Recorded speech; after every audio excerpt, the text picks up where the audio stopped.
भाइयों, आजकल बंटवारा घर घर में होता है। लोग एक एक पाई का बंटवारा करते हैं, माता पिता का बंटवारा करते हैं। और कैसे करते हैं, आइए आपके समक्ष मैं लोक गायक तरुण यादव तुषार प्रस्तुत कर रहा हूं अपने साथियों के साथ में।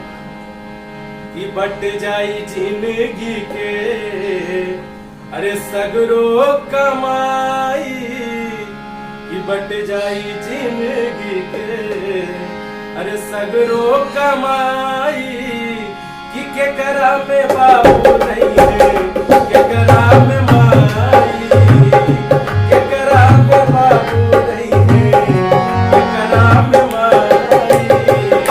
बट जाई जिंदगी के सगरो कमाई, बट जाई जिंदगी के सगरो कमाई,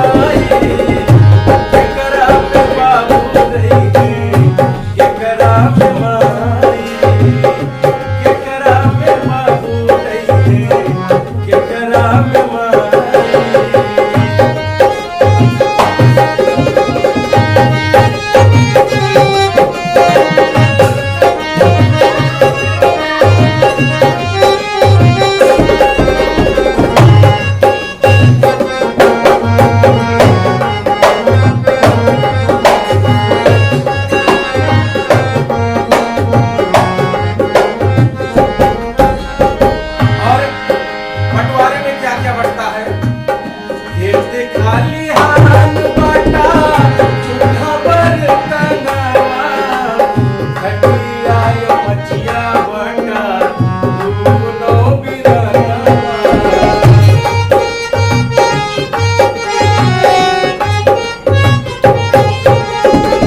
खेत खाली हाथ बाटा चूल्हा बर्तनवा, खेत खाली हाथ बाटा चूल्हा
खिड़की दरवाजा पटा